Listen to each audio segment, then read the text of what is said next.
Got a chance to see The Killer with Nathalie Emmanuel and directed by John Woo. Let's talk about it right now. Welcome back to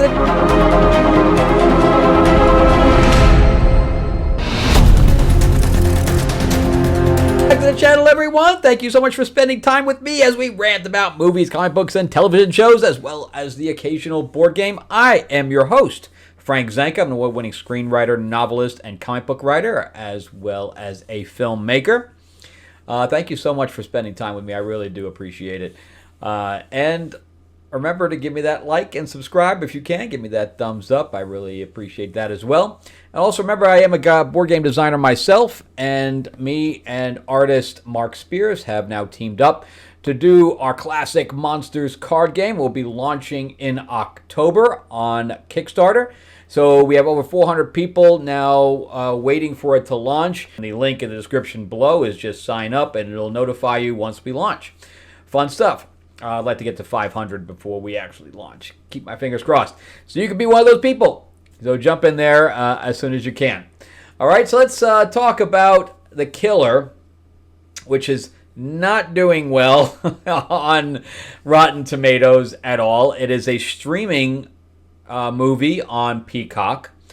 The interesting part of it is that it is a remake. That's not the interesting part. The interesting part is that it is remade by the same person. John Woo directed the original, and then he wrote and directed this one. So, and everybody is hating it. I just watched Sean Chandler's review as well, and he's very put off about it because it is a lower version of the original where he feels like the director ruined his own movie. Now that's a special kind of thing, to remake your own movie and make it worse. I, however, am a big Nathalie Emmanuel fan, and I just love to watch her work. I think she's very talented. I think she's very beautiful, and I watch everything that she's in. I even watched that really bad vampire. Not only watch it, I went to the movies to see the very bad vampire film, The Invitation, that she was in, and I watched it again once it was out on streaming. Only because I think that she has a way of emoting, and I think she's very likable, and no matter what she plays. Of course, she's been in a pile of stuff. She's like in, a bunch of the Fast and the Furious. Of course, she was in Game of Thrones. She was in the Maze Runner series. I mean, it's amazing how... And then she did that Thief thing on Netflix, too, with the zombies. So she's been just in a pile of stuff, and she's good in everything that she does as far as I'm concerned. Now, if you want to see somebody to play Storm, that's the one. That's the one. She's the one to play Storm. Somebody hook her up with Storm. Anyway, I am on the other end of the spectrum, not completely on the other side of the spectrum.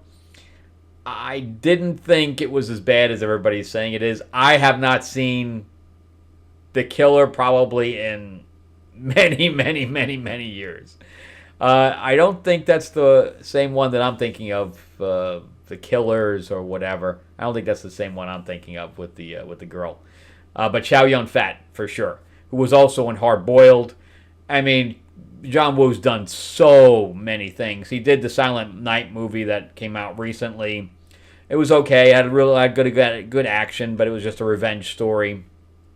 But he did also the Mission Impossible 2 that everybody hated in comparison to the others. He did Face Off. Come on, Face Off was good. I mean, it's so Hard Target. Yeah, like I said, the original Killer.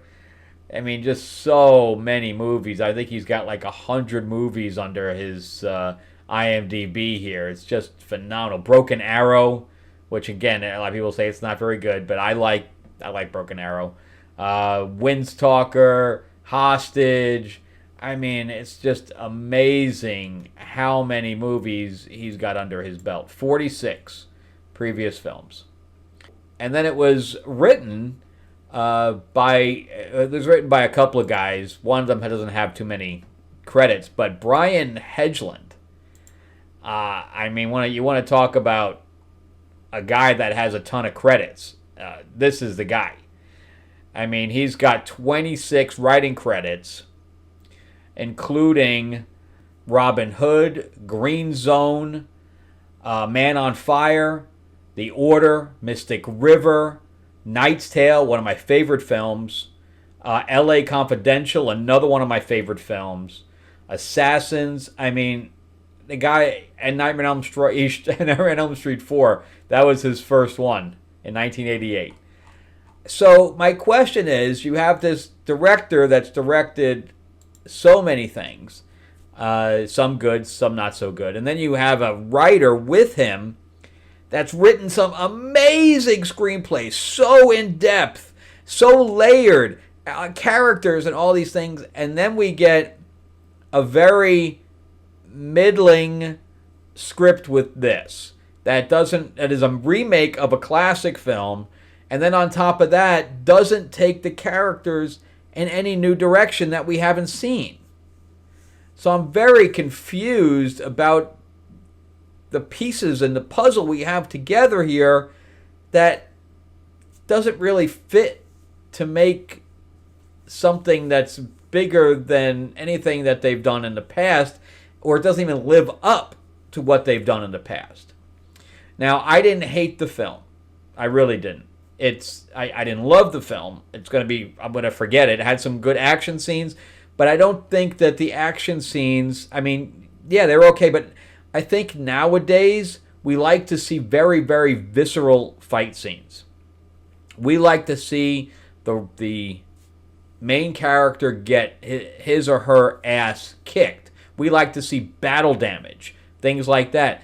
The old things are where, they could get thrown through a wall and not take any damage. We're kind of over that. We want to see some major damage realistic damage coming from a fight. Omar Sy was also in it. He's very good as well. He played Bishop in X-Men, the movie, Days of Future Past. So, I mean, you had some really good stuff. He's obviously done a bunch more of that, but that's what I recognize him from. Diana Silvers plays Jen. So the storyline is that there's a female assassin, that gets sent out on these jobs by a guy, and she only kills bad people. So the guy that sends her out, which is Sam Worthington, of course, from Avatar. So she's sent to kill everyone in this dance club or whatever else. The dance club isn't really open. It's just like they're doing some kind of rehearsals or something to that effect. So it's not like she has to kill a whole bunch of bystanders. So she walks in and she actually says, "Can we have some privacy?" And he sends the girls out, except for Jen. Jen is the only one that she doesn't send out. And they search her dress for weapons and things like that. And I'm really surprised that they don't feel what's in the dress, but whatever. But I thought this was interesting, was that the weapon that she has on her is a sword broken down into two pieces. One was inside her wrist or whatever else. The other one was part of the dress in the back. And she basically just stuck it together to make a sword, and she was killing people with basically a samurai sword or a katana. It's kind of a katana because it wasn't really curved like a katana is. But I thought that was really interesting, but already pushing the envelope where they pat her down, they're going to feel it. They're going to what is that in your dress? Oh, it's just my padding. I don't know. It feels a little sharp to be your padding. I don't know. But anyway, so after she kills everyone, she decides that she's going to let Jen live, and she's blind on top of that. So, of course, her boss is not happy about this and tells her to go out and kill her again, and she ends up having this run-in with this detective who we see throughout, and that's Omar Sy's character, Saye, I think his name is. And we hear a lot of French in this because it takes place in France, which is interesting that it takes place in Paris. There's really no reason for it to take place in Paris and there's no real financial gain for shooting in Paris. They might have shot in London, probably would have been better. They probably would have gotten at least a rebate on it. I don't think that France has any film rebates, especially not in Paris. It must be one of the most expensive places in the world to shoot. But so we're not seeing really visceral action. We get some good gunplay. We get some good, fisticuffs. But when people get thrown around, like Omar Sy's character, he's a beast, man. He just throws people around. It's crazy. And of course, the ending we get. Oh, don't shoot me yet. Let's talk about it. Let's, give me time to be able to. It was so predictable, especially when I see the writer that's involved here. Why? So the end was very disappointing. So I kind of liked it. Some of the parts, on the motorcycle look fake. She has to grab a helmet so she can put it on so that the stunt person can do most of the driving from that point on. She looked uncomfortable at certain points. I think that she has the ability of being a good action star, but I think she needs more training. So she does the fight scenes okay. She does some of her own stuff because they don't, pull away or anything like that. But she looks uncomfortable at certain points, and she doesn't know how to sell certain things. So she needs some training to get to that point. Like Kate Beckinsale, knew how to pull that action. She knew how to sell it. And she never looked uncomfortable doing it. There are points when Nathalie Emmanuel looks like she's uncomfortable. And I just think it's a little bit of training to get her there. But anyway, for me, it was not a movie I hated, not a movie I loved. It was kind of that middle of the road. Yeah, I may watch parts of it again. It's kind of like it's better than The Union, that's for sure. And, the last Gal Gadot movie that was on, that's how I kind of equate it. It was kind of like, yeah, I like parts of it. Some of the parts are really stupid. And it kind of just fits that middle of the road. I didn't hate it, didn't love it. And I probably won't remember it. So that's my 2 cents on that. I don't really have much more to say for it. I'm really just going to give it like a 5.5. I liked it just a little bit more than above like average. But yeah, I tend to agree with everyone. Again, I don't remember the killer very much to be able to. That's right. And I think his daughter's in it as well, Angela Wu, and she's one of the producers on it. She's one of the assassins, basically. She's not in the movie very much. She wasn't bad. I can't say that, I stuck my daughter in it and she sucked. But yeah, it could have been not even our daughter, maybe it was even a grandkid. I don't know, because he's pretty old now. I don't know. The original The Killer or Hard Boiled was like 1988, I believe. So that's how long ago he's been directing. It's been a long time. All right, well, thank you guys so much for watching. I greatly appreciate it. Check out some of my other videos as well on your way out. Remember to give me that like and give me that subscribe if you can. Ring that bell, ding, ding. And remember, too, that the description below will have my link to Kickstarter for Mythlords Classic Monsters, where you can play as the classic monsters. You can play as Frankenstein and Dracula and the Creature from the Black Lagoon and the Wolfman. Then you can recruit the Bride of Frankenstein, and you fight over things like the Mummy's Tomb and things like that. It's pretty cool. And it even comes with some figures. Check out that. I'm really impressed with. That's one of the witch characters that I think it looks pretty good.